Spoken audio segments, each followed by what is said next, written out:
اس کے ساتھ برا سلوک کر رہے ہیں اور باقیوں کے ساتھ اچھا سلوک کر رہے ہیں، تو ایسے معاملات میں حدیث شریف سن لیں کہ رسول اللہ صلی اللہ علیہ وسلم نے کیا فرمایا۔ یہ حدیث ہے سنن ابن ماجہ کی حدیث نمبر 2375، صحیح حدیث ہے۔ حضرت نعمان بن بشیر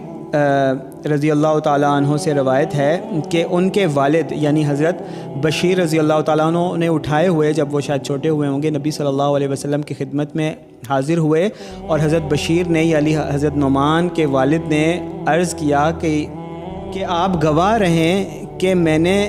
اپنے مال میں سے نعمان کو یہ چیز دے دی۔ تو رسول اللہ صلی اللہ علیہ وسلم نے پوچھا کہ کیا تم نے اپنی باقی اولاد کو سب کو یہی 7 چیزیں دی ہیں، ایکولی دی ہیں؟ تو اب حضرت بشیر رضی اللہ تعالیٰ عنہ نے فرمایا کہ نہیں،